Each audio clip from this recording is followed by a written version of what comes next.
Hi guys, welcome back to the channel. So இன்னைக்கான வீடியோல நம்ம எதை பத்தி பார்க்க போறோம்னா IPL 2026 player retention and release list submit பண்றதுக்கு இன்னும் ஒரு 10 to 15 days தான் இருக்கு. நம்ம எல்லாருக்குமே தெரியும் லாஸ்ட் இயர் சிஎஸ்கேக்கு எப்படி போச்சுன்னு. சிஎஸ்கேவோட ஹிஸ்டரியிலே அதான் ஒன் ஆஃப் த worst சீசனே சொல்லலாம். ஒன் ஆஃப் த இல்லை தி worst சீசனே சொல்லலாம். பட் பரவாயில்ல, நம்ம எப்பவுமே கம்பேக்கு பேர் போன டீம் தானே. ஸோ அந்த கம்பேக்கோட ஃபர்ஸ்ட் பாயிண்ட் தான் இந்த பிளேயர்ஸ் ரிலீஸ் லிஸ்ட். ஸோ அந்த வகையில் சிஎஸ்கே யாரை ரிலீஸ் பண்ண போகிறாங்க, ரிலீஸ்க்கு அப்புறம் சிஎஸ்கே கிட்டே எவ்வளோ பட்ஜெட் இருக்குது, ஸோ இது எல்லாத்தையுமே நம்ம தெளிவாக இந்த வீடியோவில் பார்க்கலாம். இந்த லிஸ்ட் பார்த்தீங்கன்னா சோஷியல் மீடியாவில் இருக்கிற ரூமர்ஸ் அண்ட் என்னோட பர்சனல் ஒப்பீனியனும் கொஞ்சம் ஆட் பண்ணியிருக்கேன். ஸோ டிலே பண்ணாமல் வாங்க வீடியோக்குள்ளே போகலாம். நீங்கள் இப்போ தான் இந்த சேனலுக்கு புதுசாக இருந்தீங்கன்னா மறக்காமல் சப்ஸ்கிரைப் பண்ணிக்கோங்க. So guys come let's get into the video. நம்ம அன்கேப் பிளேஸ்லேருந்தே ஸ்டார்ட் பண்ணலாம். அந்த வகையில் யார் இந்த லிஸ்ட்டில் ஃபர்ஸ்ட் வராங்கன்னு பார்த்தீங்கன்னா ஷேக் ரஷீத். கைஸ் அவரே தான். லாஸ்ட் இயர் ஆயுஷ் மாத்திரையை வரதுக்கு முன்னாடி இவர் தான் சிஎஸ்கே ஃபர்ஸ்ட் ட்ரை பண்ணாங்க. பட் கொடுத்த சான்ஸை அவர் ஆயுஷ் மாத்திரையை யூஸ் பண்ண மாதிரி அவர் யூஸ் பண்ணலன்னு தான் சொல்லணும். இவரை பேபி ஏபி மாதிரி பேபி ருத்துன்னு சொல்லிட்டு இருந்தாங்க. பிகாஸ் சிமிலர் பேட்டிங் ஸ்டைல் எல்லாமே அவரை மாதிரி தான் இருந்தது. பட் ஸ்டில் நம்ம டீம் காம்பினேஷனுக்கு அவர் செட் ஆக மாட்டாருன்னு நினைக்கிறேன். So guys CSK may release him. இந்த லிஸ்ட்டில் வர பிளேயர் யாருன்னு பார்த்தீங்கன்னா Andre Siddarth. One of the very highly talented பேட்ஸ்மேன்னே நான் சொல்லுவேன். நானே பல மேட்சஸ் இவருக்கு அகேன்ஸ்டாக ஆடி இருக்கேன். He is just phenomenal guys. But IPL standard அளவுக்கு அவர் வந்துட்டாரான்னு கேட்டிங்கன்னா அது ஒரு டவுட்டு தான். தமிழ்நாடுக்கு ரீசெண்ட் டைம்ஸில் ரெட் பாலில் சூப்பராக ஆடிட்டு இருக்காரு. But similar to Shaik Rasheed, இவரும் மோர் அக்ரெசிவ் பேட்ஸ்மேன் கிடையாது. அண்ட் அவர் இந்த டீமோட காம்பினேஷனுக்கு செட் ஆக மாட்டாருன்னு நான் நினைக்கிறேன். ஸோ சிஎஸ்கே அவரையும் மேபி ரிலீஸ் பண்ணலாம். வன்ஷ் பேடி லாஸ்ட் இயர் அவர் ஆல்மோஸ்ட் சிஎஸ்கேக்கு டெபியூ பண்ண வேண்டியது. அவரோட நேம் டீம் ஷீட்லேயே இருந்தது. பட் ப்ராக்டிஸ் செஷனில் ஏற்பட்ட ஒரு இன்ஜுரினால அவரால் அந்த மேட்ச் ஆட முடியாமல் போச்சு. ஸோ அவருக்கு ரீப்ளேஸ்மெண்ட்டாக தான் சிஎஸ்கே உருள் பட்டேலை டீமுக்குள்ளே கொண்டு வந்தாங்க. Who is similar to him, who can strike the ball very well and keep the wickets behind too. But உருவில் செம்மையாக பெர்ஃபார்ம் பண்ணி அவரோட பிளேஸை சீல் பண்ணதுனால வன்ஷ் பேடிக்கு சிஎஸ்கேல ஒரு பிளேஸ் இருக்கான்னு கேட்டிங்கன்னா அது ஒரு பெரிய கொஸ்டின் மார்க் தான் இருக்குது. ஸோ எனக்கு தெரிஞ்சு சிஎஸ்கே மோஸ்ட்லி இவர் ரிலீஸ் பண்ண தான் பார்ப்பாங்க. So guys Vansh Bedi may be released. அடுத்ததான் நம்ம தமிழ்நாடை சேர்ந்த விஜய் சங்கர். லாஸ்ட் இயர் இவர் மேலே நிறைய எக்ஸ்பெக்டேஷன்ஸ் இருந்தது. அதை அவர் ஃபுல்ஃபில் பண்ணாரான்னு கேட்டிங்கன்னா அது ஒரு பெரிய கொஸ்டின் மார்க் தாங்க. சில நல்ல நாக்ஸ் ஆடினார் தான் when the whole team was failing. But அவரோட ஸ்ட்ரைக் ரேட் ரொம்ப புவராக இருந்ததுங்க. ஸோ சிஎஸ்கே அவருக்கு ஒரு அப்கிரேட் தான் பார்ப்பாங்க. அண்ட் மார்க்கெட்லேயும் பிளேயர்ஸ் நிறைய பேர் இருக்காங்க. So CSK may release him.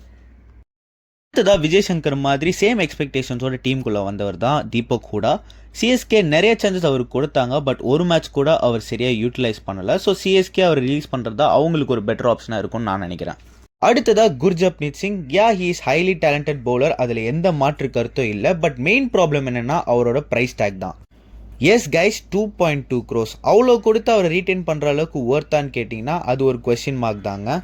Maybe CSK அவர் ஆக்ஷனில் விட்டு ஈவன் சீப்பர் ப்ரைஸு கூட வாங்கலாம். ஸோ அவரோட ப்ரைஸ் டேக்காக சிஎஸ்கே அவரை ரிலீஸ் பண்ணலாம். Here comes the biggest headache for CSK. Sam கரனா இல்லை ஜேமி ஓவர்டனா. இப்போ ரீசெண்ட் டேஸில் ரெண்டு பேருமே செம்மையாக பெர்ஃபார்ம் பண்ணிருக்காங்க. ஒரு குரூப் ஆஃப் பீப்புள் சாம் கரன் நம்ம சுட்டி குழந்தை, அவர் தான் நம்ம டீமுக்கு வேணும்னு சொல்கிறாங்க. இன்னொரு சைடில் ஜேமி ஓவர்டன் மாதிரி ஒரு மான்ஸ்டர் ஹிட் இருந்தால் தான் சிஎஸ்கே டீம் மஜாவாக இருக்கும்னு சொல்கிறாங்க. இப்போ ரீசெண்ட் டேஸாக சோஷியல் மீடியாஸில் ஒரு ரூமர்ஸ் போயிட்டு இருந்தால் அதாவது சிஎஸ்கே சாம் கரனை ரிலீஸ் பண்ண போகிறாங்கன்னு சொல்லிட்டு. பட் இது எல்லாமே ஒரு ரூமர் தான் சொல்லிட்டு சிஎஸ்கே ஒரு போஸ்ட் மூலியமாக எல்லாருக்கும் தெரிவிச்சிட்டாங்க.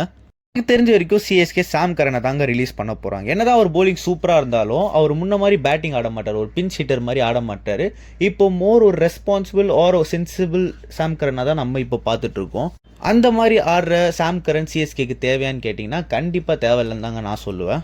ஸோ சிஎஸ்கே சாம் கரனை தான் ரிலீஸ் பண்ணுறதுக்கு ஹை பாசிபிலிட்டி இருக்குது இன்ஸ்டெட் ஆஃப் ஜேமி ஓவர்டன். அடுத்ததான் நம்ம டான்சிங் ஸ்டார் ராகுல் திரிபாதி. நோ ஹேட் கைஸ், எனக்கும் அவர் ரொம்ப பிடிக்கும். சிஎஸ்கே அவர் ஆக்ஷன் எடுத்தப்போ நானும் ஹே ஹே ஹே அப்படின்னு சொல்லிட்டு கத்திட்டு இருந்தேன். பட் லாஸ்ட் இயர் ராகுல் திரிபாதி சிஎஸ்கேக்கு ஒரு பிக்கஸ்ட் டிசப்பாயின்மெண்ட் தாங்க. ஒரு மேட்ச் கூட சொல்கிற அளவுக்கு அவர் சிஎஸ்கேக்கு பெர்ஃபார்ம் பண்ணலை. ஸோ சிஎஸ்கே அவரை கண்டிப்பாக ரிலீஸ் தாங்க பண்ண போகிறாங்க. அண்ட் அடுத்ததும் சிஎஸ்கேக்கு ஒரு பிக்கஸ்ட் ஹெட்ஏக் தான். டெவான் கான்வேயா இல்லை ரச்சின் ரவீந்திராவா, இல்லை ரெண்டு பேரையும் சிஎஸ்கே ரிலீஸ் பண்ண போகிறாங்களா இப்படின்னு பல கொஸ்டின் சிஎஸ்கே முன்னாடி எழும்புது. பட் ரீசெண்ட் பர்ஃபார்மன்ஸ் எல்லாத்தையும் வச்சு பார்க்கும்போது Rachin Ravindra is more consistent than Devon Conway and is young too. But இன்னொரு சைடில் டெவான் கான்வேயா அவங்க நேஷனல் சைட்லேயே ட்ராப் பண்ணுறாங்க. சிஎஸ்கே 2023 வின் பண்ணால் அவர் தான் மேஜர் ரீசன்னே சொல்லலாம். But at the end emotional decision எடுத்தோன்னா டீமை இம்ப்ரூவ் பண்ண முடியாது. ஸோ டெவான் கான்வே தான் சிஎஸ்கே மோஸ்ட்டாக ரிலீஸ் பண்ண போகிறாங்கன்னு நான் நினைக்கிறேன். And that is best for the team too. அடுத்ததாக நன் அதர் தென் நம்ம ஆஷ்னா. Of course is retired. So CSK release தான் பண்ண போகிறாங்க. பட் அவர் ரிட்டையர் ஆகலைனாலும் சிஎஸ்கே அதை தான் பண்ணியிருப்பாங்க. Because he is heavy price. இதே ஒரு அஸ்வின் வித்தின் ஒரு 4 crores எடுத்திருந்தாங்கன்னா is more valuable to the team. But due to the heavy pricing அவர் ரிட்டையர் ஆகலைனாலும் சிஎஸ்கே ரிலீஸ் தான் பண்ணியிருப்பாங்க. ஃபைனலி இந்த லிஸ்ட்டில் லாஸ்ட்டாக வரப்போகிற பிளேயர் தான் the most debatable one, Matheesha Pathirana. CSK அவரை ரிலீஸ் பண்ணுமா என்ன கேட்டிங்கன்னா கண்டிப்பாக பண்ணி தாங்க ஆகணும். அவரை நம்ம பையன் தான், நம்ம தான் டெவலப் பண்ணோம். பட் பர்ஃபார்மன்ஸ் இல்லையே. வேர்ல்டு ஃபுல்லாக ஆடுற எல்லா மேட்சஸ்லேயும் அபவுட் 10 எக்கானமியில் போடுறாரு. லாஸ்ட் இயர் சிஎஸ்கேக்கும் ரொம்ப போராக தான் பண்ணார். லிஸ்ட் மாதிரி ஒரு எக்ஸ்ட்ராடினரியான போலரை டீமில் வச்சுட்டு ஃபார்மில் இல்லைன்னு தெரிஞ்சோம் மத்தீஷா பத்திரனாக்கு திரும்ப சான்ஸ் கொடுத்தது சிஎஸ்கே பண்ண ஒரு பெரிய பிளண்டர்னு தாங்க நான் சொல்லுவேன். அவர் எப்போ அவரோட ஆக்ஷனை மாற்றினாரோ அப்போதுலேருந்து அவர் ரொம்ப கஷ்டம்தான் படுறாரு. பட் அதுக்குன்னு சிஎஸ்கே அப்படியே அவரை விட சொல்லலை. நம்ம வளர்த்த பையன் தான், நம்ம டெவலப் பண்ண பையன் தான், ஸோ நம்ம தான் வச்சுக்கணும். பட் நான் என்ன சஜஸ்ட் பண்ணேன்னா அவர் ஆக்ஷனில் விட்டு ஈவன் சீப்பராக வாங்கணும்னு நான் நினைப்பேன். ஸோ அதை தான் சிஎஸ்கேவும் பண்ணுவாங்கன்னு எக்ஸ்பெக்ட் பண்ணுறேன். ஸோ நான் சொன்ன மாதிரி சிஎஸ்கே பிளேயர்ஸ் ரிலீஸ் பண்ணாங்கன்னா ஷேக் ரஷீத் ஒரு 30 lakhs, ஆண்ட்ரே சிதார்த் ஒரு 30 lakhs, வன்ஷ் பேடி ஒரு 55 lakhs, விஜய் சங்கர் ஒரு 1.2 crores, தீபக் கூட ஒரு 1.7 crores, குர்ஜப்னீத் சிங் ஒரு 2.2 crores, சாம் கரன் ஒரு 2.4 crores, ராகுல் திரிபாதி ஒரு 3.4 crores, டெவான் கான்வே ஒரு 6.25 crores, ஆர் அஸ்வின் ஒரு 9.75 crores அண்ட் மத்தீஷா பத்திரனா ஒரு 13 crores. இவங்க எல்லாரையும் சேர்த்திங்கன்னா அப்ராக்சிமேட்டாக ஒரு 41 crores வரும். ப்ளஸ் ஐபிஎல் ஆட் பண்ணுறேன்னு சொன்னால் ஒரு 5 crores சேர்த்திங்கன்னா ஒரு 46 crores அப்ராக்சிமேட்டாக வரும். பட் இதில் டிபேட்டபிள், அதாவது சிஎஸ்கே இவங்களை ரிலீஸ் பண்ணுவாங்களான்னு யோசிச்சோன்னா அது மத்தீஷா பத்திரனா, அப்புறம் ஒரு சாம் கரன், மேபி ஒரு ஆண்ட்ரே சிதார்த், ஒரு ஷேக் ரஷீத். ஸோ இது எல்லாத்தையும் மைனஸ் பண்ணிங்கன்னா சிஎஸ்கே கிட்ட அப்ராக்ஸாக ஆக்ஷனுக்கு முன்னாடி ஒரு 30 crores கிட்டே இருக்குங்க. ஸோ இதை வச்சு ஒரு நல்ல பிளேஸே வாங்கலாம். நிறைய பிளேஸ் மார்க்கெட்லேயே இருக்காங்க.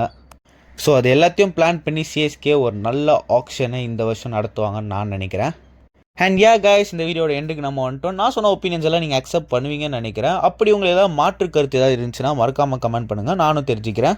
இந்த மாதிரியான கிரிக்கெட் ரிலேட்டடான கான்டென்ட்ஸ் ஒரு ஐபிஎல் ரிலேட்டடான கான்டென்ட்ஸை நீங்கள் தினமும் பார்க்கணும்னு நினச்சிங்கன்னா மறக்காமல் சேனலுக்கு சப்ஸ்கிரைப் பண்ணிக்கோங்க. நீங்கள் சப்ஸ்கிரைப் பண்ணாதான் அது எனக்கு ஒரு மோட்டிவேஷனாக இருக்கும். ஸோ கண்டிப்பாக மறக்காமல் சப்ஸ்கிரைப் பண்ணிங்கன்னு நினைக்கிறேன்.